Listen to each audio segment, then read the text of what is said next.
Hey y'all, welcome to Geeking Out, the podcast about all geeky aspects of software delivery, DevOps, observability, reliability, and everything in between.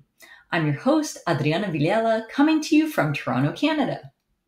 And geeking out with me today is Juraci Paixão Kröhling. Welcome, Juraci. Thank you very much. And I'm surprised always when speaking English, people have a trouble speaking my name. That's not the case with you. You were perfect. Oh, thank you. So, Juraci, where are you calling from today? I'm calling from Berlin, Germany. Yeah, I'm freshly moved from Brazil to back to Germany, to Berlin. I'm here since the 8th of or 9th of August. So I'm here less than a month now. Very cool. I've been to Berlin once. When I was working in Munich, I took a train to the Love Parade. Oh, that's nice. That's wonderful.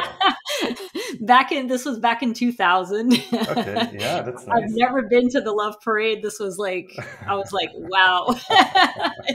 It is an experience. It was a fun experience. So that's my experience with Berlin. I hope someday to actually see Berlin properly. Well, almost nothing here can top Love Parade. So you've experienced Berlin on its best face. Yeah. Awesome, awesome. So before we get going with the main content, I have a few lightning round questions that I like to ask all my guests. So don't worry, they're painless and they're fun. So let's get started. So first question: are you left-handed or right-handed? Oh, I'm left-handed. Me Yes. too. Yes. I'm so excited to meet left-handed people. Yeah. Yay! Left-handed and Brazilian, best combo ever. Slightly biased. Okay, next question: iPhone or Android? Oh, Android. That's easy. Android. Yeah. Open source. Well, not so much, but yeah. Cool, cool. Next one: do you prefer Mac, Linux, or Windows? That's also easy. Linux. Yeah. Awesome, hardcore, die hard. Yeah. Very cool. Okay, favorite programming language? Oh, that's tough. I don't know. I'm using Go most of the time now, but Ruby still has a place in my heart. But I was a Oh, Java very nice. developer for so long, so I don't know. I mean, a mix of Java, Ruby, and Go now. Nice, nice. I my most of my career was as a Java developer, 16 years, so I have a love-hate relationship with Java. Well, I guess that's why I like Ruby so much because Java provides you the the security in so many aspects, and Ruby is just like this nice language that is beautiful to read and it's fun to write. It might not be a perfect fit for everything, but it is a a a fresh view of the programming world for a Java programmer. Yes, yes, very true, very true. I know a lot of people who love Ruby because I think they describe it as being like a very simple, very elegant language. It is, and it's. I mean, not only the language itself is very nice, but what you can do with that, you can build very beautiful DSLs with Ruby, and they really feel like DSLs, like domain-specific languages. Um, and when you build a DSL in Java, for instance, it still feels like Java, right? But there are some DSLs in Ruby that you cannot tell it is Ruby. You really think that it's a new language built on Yeah, purpose yeah. for that specific domain. I think that's what makes Ruby beautiful. That's very cool. Next question: prefer dev or ops? Dev. All Um, right. I've been operating my own servers since like ever, and I love doing that. I ran my mail server for more than a decade now. I've Oh, stopped a cool. couple of years ago. I decided not to continue doing that for my own sanity. That's a Uh, lot of work. it is. But that side of operations is really very close to my heart. But still, I'm a developer, so yeah. I feel ya. I feel ya. All right. Next one: JSON or YAML? Oh no, known. None. That's a fair answer. Well, if I have to pick one, then YAML, of course. But yeah, no. I don't know. Yeah, I prefer YAML over JSON. JSON's too garbly for me. Too Yeah. much. happening. It gives me like Java vibes, like so True. many curly braces. Yeah, and double quotes when in everywhere. And YAML, you can just Yeah. choose when to place it and when not to place it. And Yeah. comments. I mean, you can place comments on YAML. You cannot in JSON. Oh yeah, that's true. Yeah. Score for YAML. Okay, next question is, do you prefer to consume content through video or text? Oh, okay. I'm still a text consumer, so books, articles. But I am on this verge of consuming more and more media in podcasts or presentations, like recorded presentations from conferences and so on. I find that the best, um, I don't know, I think the best balance right now is a mix of all of them. There are some great content that has been provided in forms of tutorials and presentations at KubeCons, for instance, Yeah. that you cannot find written anywhere. So you have to go and watch them. At the same time, I find good old books very pleasant to read. Yeah. Yeah, I definitely have to agree with you. Text is my default. I love a good podcast, especially like when I'm running errands, walking, doing Right. housework. It just Yes. gives my brain something to do. But yeah, I agree with you that it is. There are some cases now where like video is the only way to consume the content, Yeah. so you kind of have to just power through. Yeah. That absolutely. I mean, I had some. Um, I don't know. I had some like, oh, YouTubers. No, I'm not. I'm not. No, no. I refuse to do that. But then, I think we are past that now. People are producing great. I mean, look at Prometheus, right? So Julius Volz is creating great videos on Prometheus, and there is no one better, or very, there is no one, almost no one better in the world that can talk about Prometheus. No bigger authority than Prometheus and than Julius, and it's only in video. Of course, he does have his courses and some written content, but the videos are just great. So, yeah. That's awesome. Good to know. Good to know.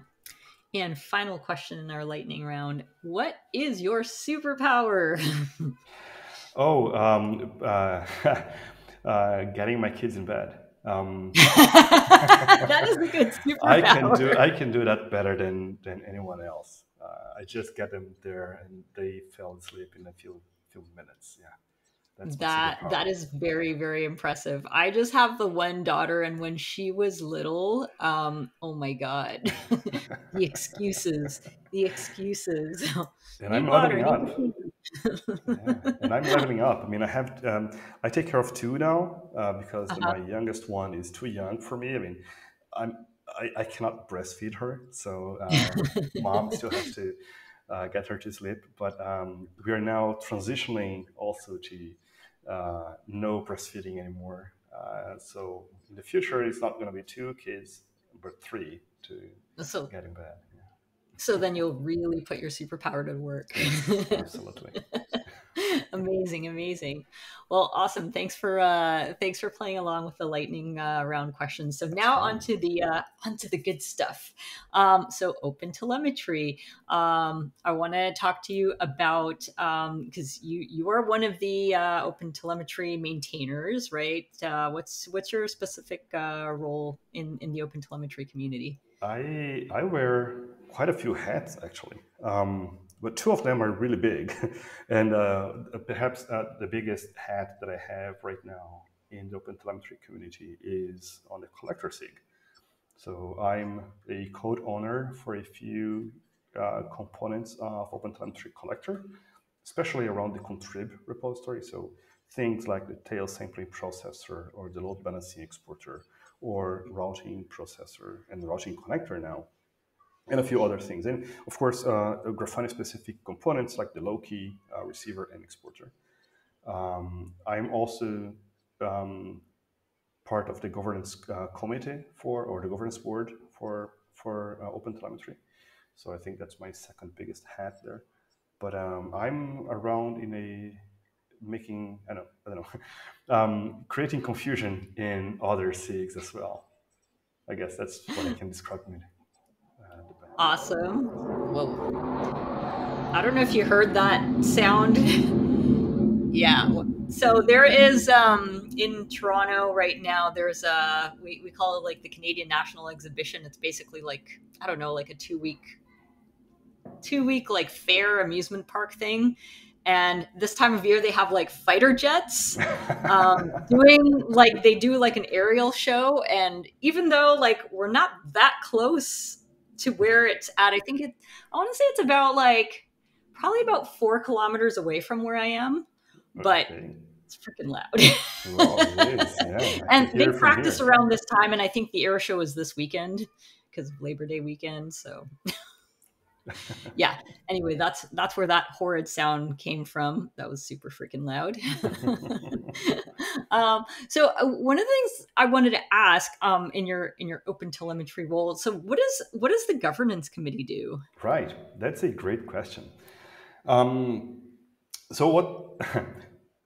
In the best case scenario, we don't do anything. But we are effectively the maintainers from the CNCF's perspective.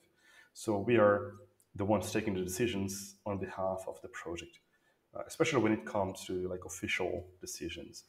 So if there are any resource requests, especially involving money, that needs to go through the CNCF, then it has to go through the governance committee, the governance board. And we then take a look at those requests and we decide, oh, it does make sense, or it is good for the project, or it is not very nice for the project to do that. So this is a very bureaucratic view of the governance board. So we sign the request and things like that. Practically, I mean, in practical terms, what we do is we take care of organizing our events for KubeCon, for instance, right? So we apply for specific places, for specific talks at the maintenance track, for instance, or the Contrib Fest. We applied for this KubeCon, but we also mediate conflicts, and this is, I think, the most important part of the GB, the governance board, or the GC, the governance committee, as we usually call it, the GC. And that is, whenever we see something that can negatively impact the OpenTelemetry community, it is our duty to act on it. Right? So there was a case a year or so ago, where at the beginning of the year, where there were some concerns about one specific thing, and as a GC member, we have to go and see those allegations and go and see what is behind it. And is there any concern for OpenTelemetry as a community because of that? And if there is, we have to act on it. But it is our ultimate responsibility to take care of OpenTelemetry as a project and as a community. Right. So cool. I think that's mainly how I see the OpenTelemetry's role. Of course, we also have a say, so not the say, but we have a say in the roadmap. So we try to build or establish a roadmap for the project, and but because the way that we structure the project, every SIG is independent, and every person collaborating in the project or with the project has the freedom to do whatever they want, right? I mean, we cannot just go to the collector contrib and say, hey, Juraci, you have to work on this receiver here. That's not how it works. We have to plan ahead, of course, as part of the GC. We have to think about it and think, oh, when do we want to do a GA for the project as a whole? Do we want to graduate or not? Do we want to, what do we want for the future? And once we know that, once we have that kind of vision, project-wide vision, we try to get the message out and tell other maintainers. So this is where we think the project should be going. So can we try to make a concerted effort to get there as a project?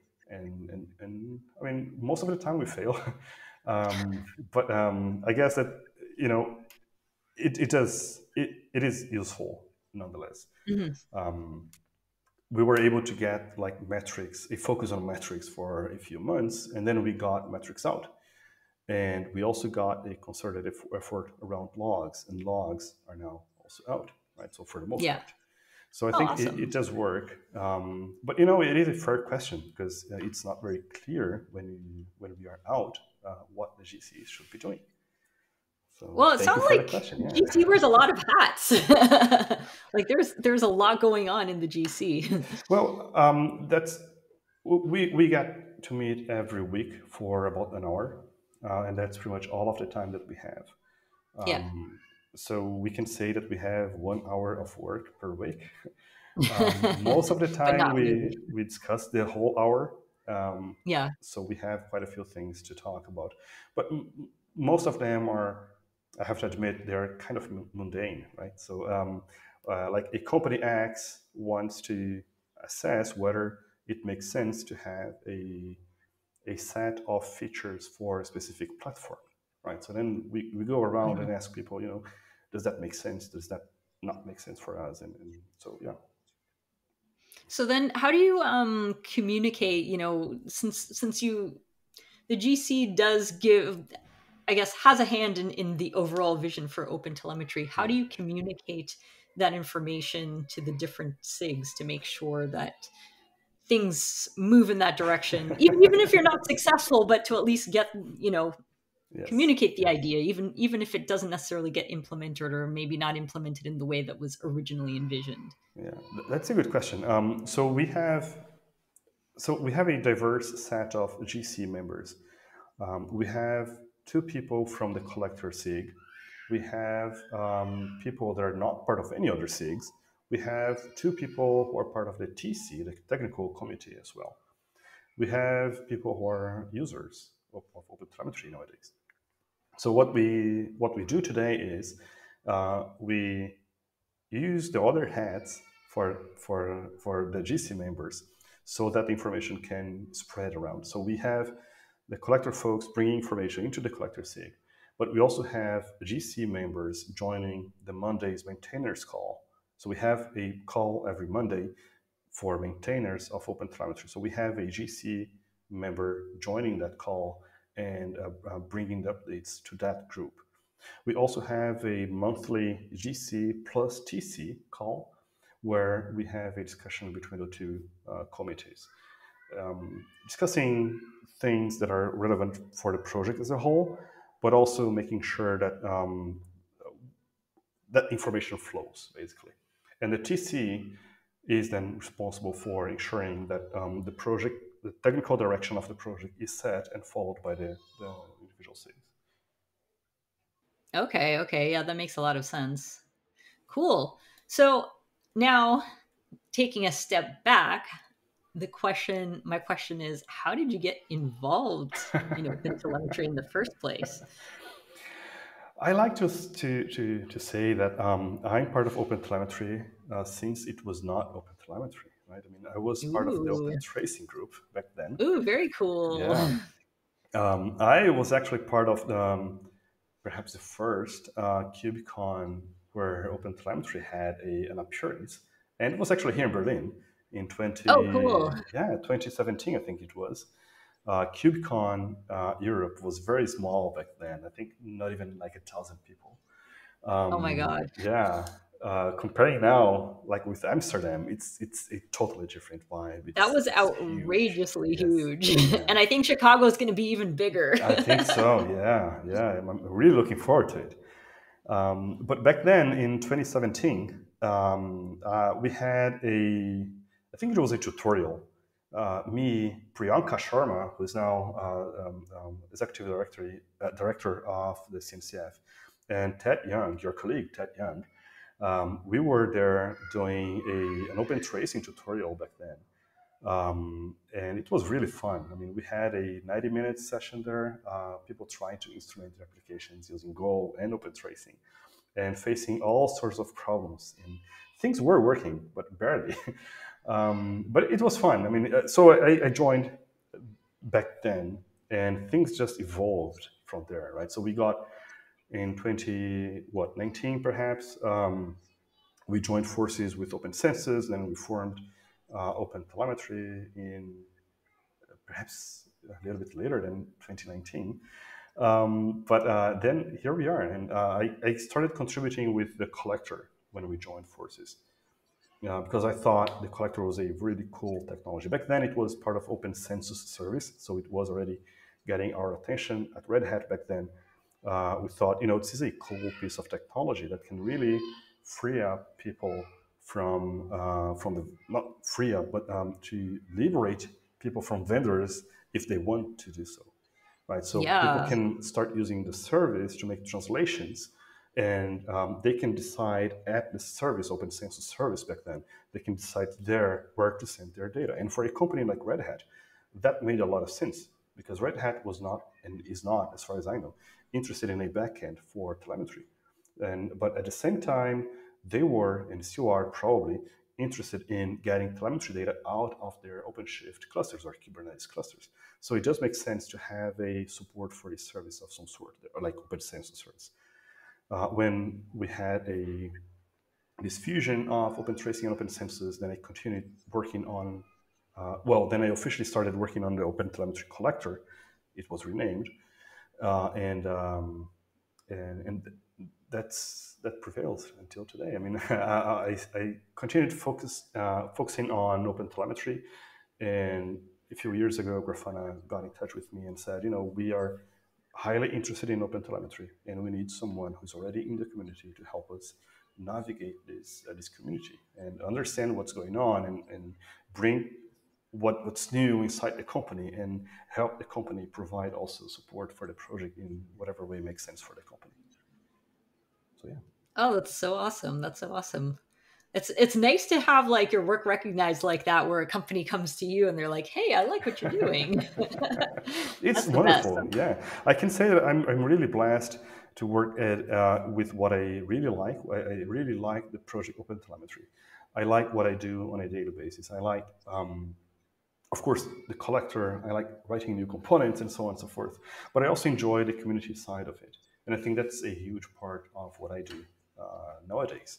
Right? Is building bridges, it's making connections between people, and it is also empowering other people. So helping people achieve what they want, both in terms of community and their professional goals as well. I think that's really, I'm very blessed to be where I am right now. I love that so much because I think it's so important. Like, people really underestimate the power of connections and community. And I completely agree with you. Like, one of my favorite things is like being able to connect people. And sometimes, you'll have a conversation with person A, and then you'll have a conversation with person B. And maybe like the stuff that you're talking about, it's not, it's like peripherally interesting, but then like person A and person B have the thing in common, and both of them. Now you can connect them. And I think it's so cool to be able to make those kinds of connections and make introductions and see like the sparks fly. I think that's so amazing. I love that. And I love seeing the results a few months later as well. And then you look back and you see, something came out of that, and that's really cool. So I love that as well. Yeah, amazing. I just want to turn back to the OTel collector because Sure. I'm very intrigued. I had no idea that the collector was actually like a component of OpenTracing that got ported over to OpenCensus. My bad. Census, right? Yes. That got ported over to OpenTelemetry. That's so cool. When I first got wind of the OTel collector, like immediately, I decided that was like my favorite thing about OpenTelemetry. I don't know why. I think it's so cool what it can do.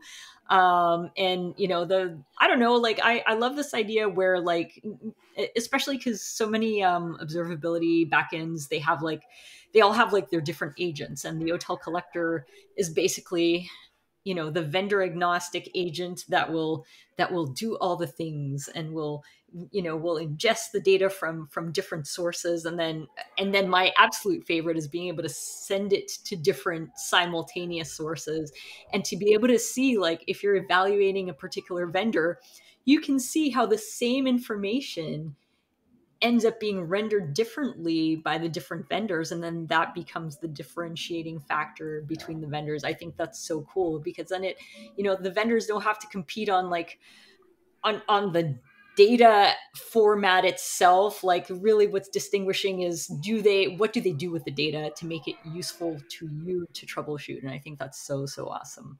Yeah, I think that's beautiful also for the collector, of course, but looking back in the industry a decade ago, right? We see that vendors were fighting for the instrumentation. So they were saying, oh, you want the best of your services, you want the best telemetry data out of your systems, then you install my agent here. And then another vendor would just come and say, oh, you should use mine. And if you wanted both, you couldn't just use both agents. They would conflict, and one would very likely have troubles with the other. They cannot run at the same time. If they did, it was not on purpose, right? And on any issues, any problems, you would call one vendor and they would point fingers to each other. Now, the situation has changed drastically today. So today, I like to say that instrumentation is commoditized. It is not where is not where the fight is right now. Of course, there are still vendors offering their own agents and whatnot, but it's not really where the differentiation is.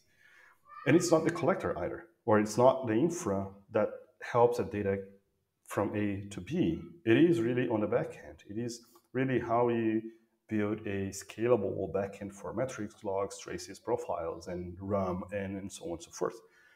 And that's where innovation is. That's where the differentiation is right now.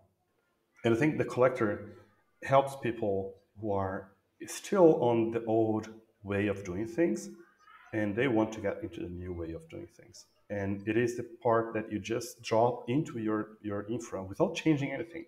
You just drop it there, and it just works. And it will just help you achieve something today, right now. Right? So you can certainly keep using your current vendor, but you can also multiplex or fan out or send the same data to another vendor. And as you said, just compare the same data visualized in different ways.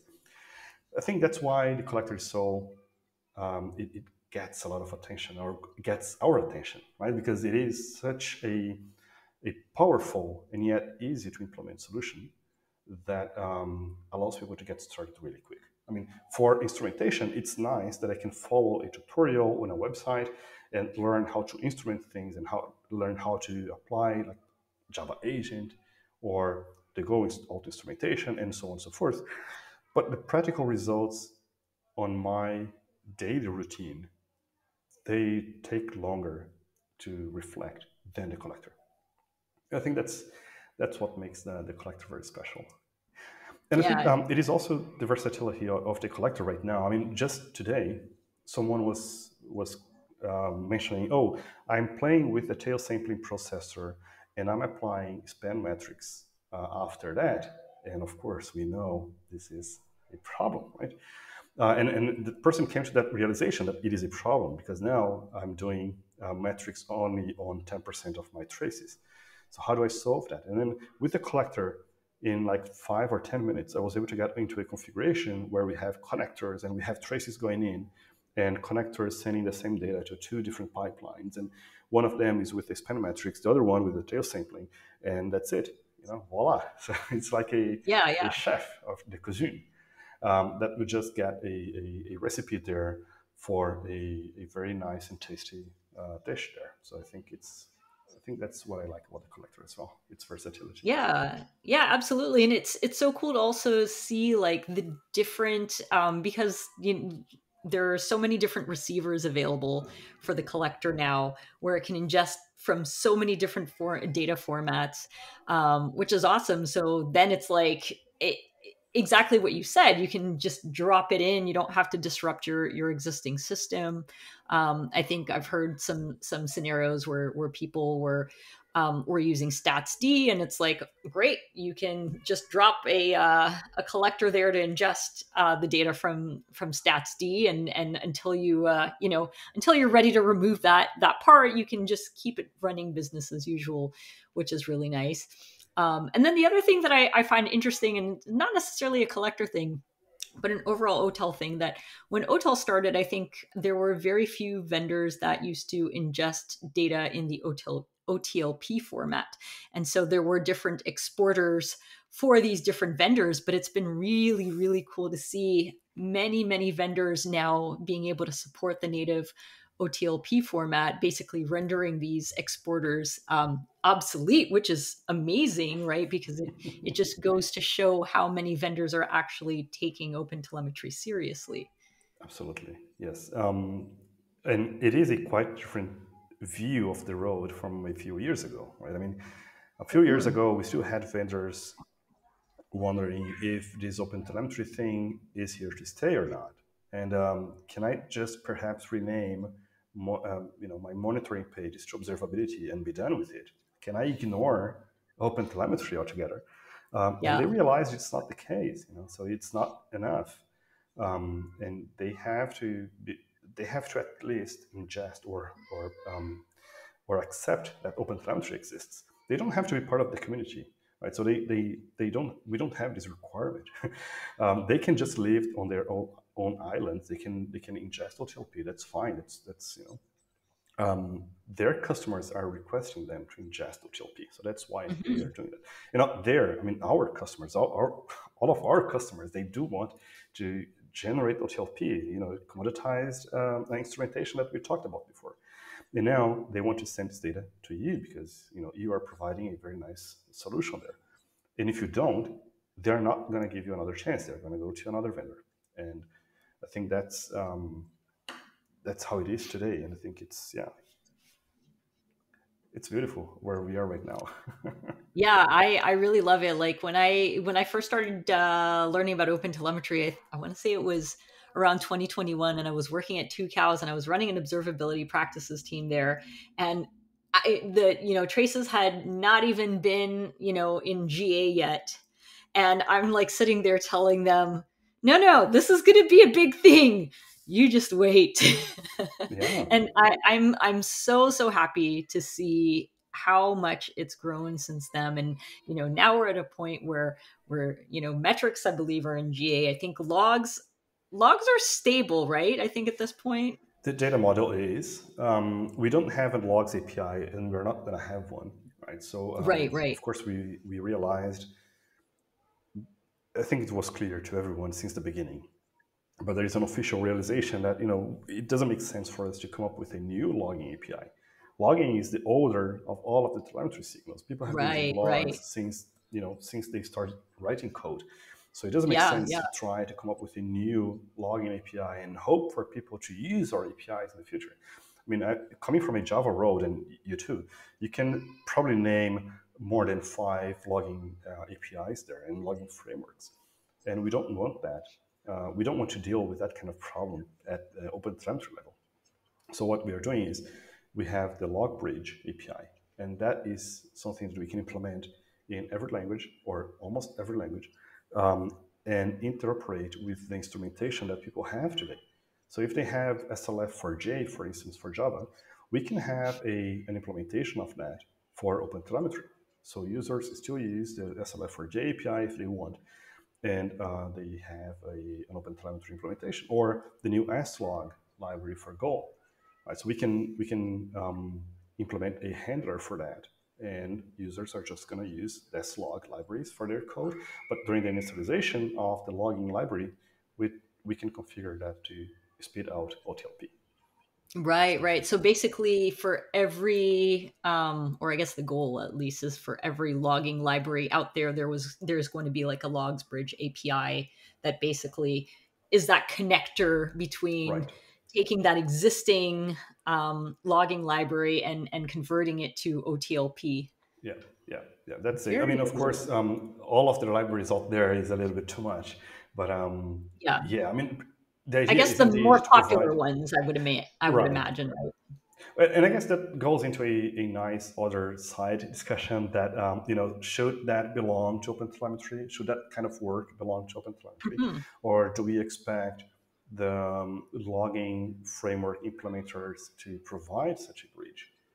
Right. So, the same for instrumentation. So do we expect like database client developers to integrate directly with OpenTelemetry, or do we expect the OpenTelemetry community to provide instrumentation libraries for those database drivers, database clients?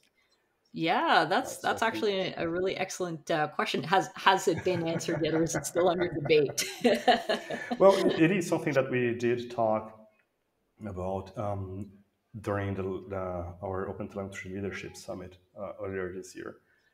And the long-term vision is, of course, that OpenTelemetry would become so successful and so pervasive that people are going to use OpenTelemetry everywhere, and we don't need to do the instrumentation on our side. People who are domain experts and coding experts on their side, they can do the instrumentation with OpenTelemetry libraries better than we can do it, and Yeah, let them yeah, do it, and that frees us up from the burden of, or the burden is probably the wrong word, but the burden of creating instrumentation libraries, right? So we have to yeah, maintain them. So we have so many instrumentation libraries out there for Java, for Go. It's impossible for the limited amount of maintainers that we have to keep them all up to date across all of the versions of all of the libraries. Right? So it's a huge amount of work, and even if things work out, even if things work today, we are not yeah. sure they are going to work tomorrow. Yeah, yeah. That's a really excellent point, and I think it goes back to a piece of feedback that I heard in one of our OTel end user working group sessions from earlier this year, which is basically like, you've already got like folks worrying about like the API and SDK for each language, right? And that sucks a fair amount of time, but then now also having to deal with the third party libraries and not necessarily being an expert in that library, and you're having to rely on the goodwill of the community and in some cases to be able to instrument those libraries, which is awesome that that sort of thing exists, but that is a massive undertaking. Yeah, and it's not even. I mean, it is something that we have to think about for the future, right? I mean, we can start thinking about that today, and there are examples of projects doing that today, like using OpenTelemetry natively. But until OpenTelemetry is like the winner or the perceived winner for all of the signals, or at least for metrics as well, Yeah, then it is not going to be adopted by other projects natively, right? So if I'm a maintainer of a project that is starting right now, and perhaps yeah, it's becoming a huge success in the future, do I really want to tie my users to this library here or to that library there? And if there are yeah, no yeah, clear winners for that right now, I should probably stay out. And it's perfectly understandable. I mean, for traces, it's clear. We have yeah, OpenTracing, we have OpenCensus. They're now both OpenTelemetry. yeah, What about metrics? And so yeah, yeah. So I think perhaps it is yeah, a discussion to have in the future, seeing how we progress. But at least for traces, we're there, so we can start that conversation now for traces. yeah. That's really good, and interesting point that you made on metrics, because it's a question that I've had for a while, because open metrics also exists.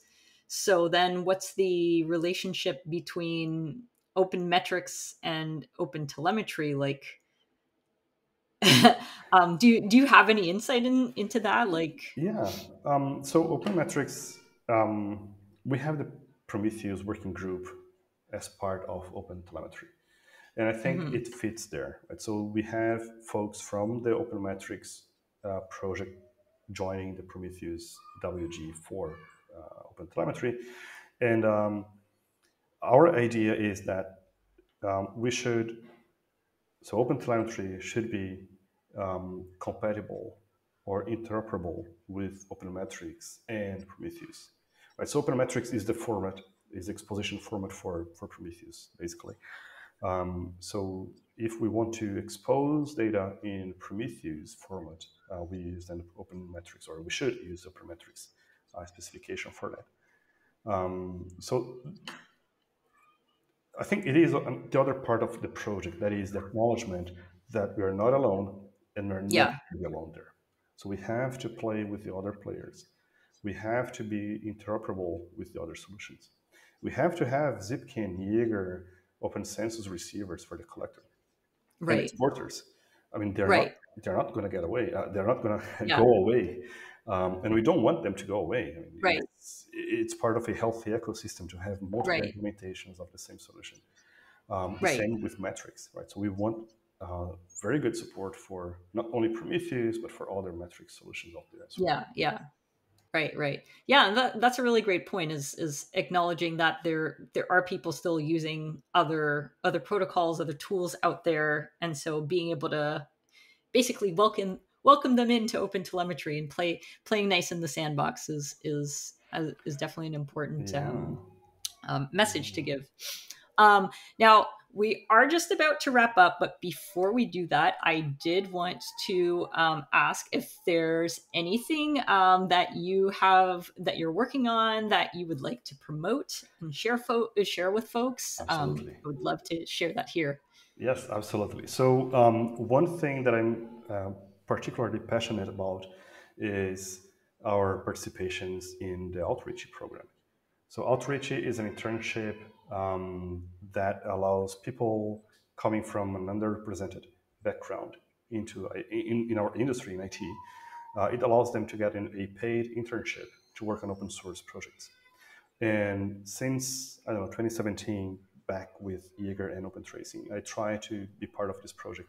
And this week, we got a confirmation from the CNCF that we can have one intern working.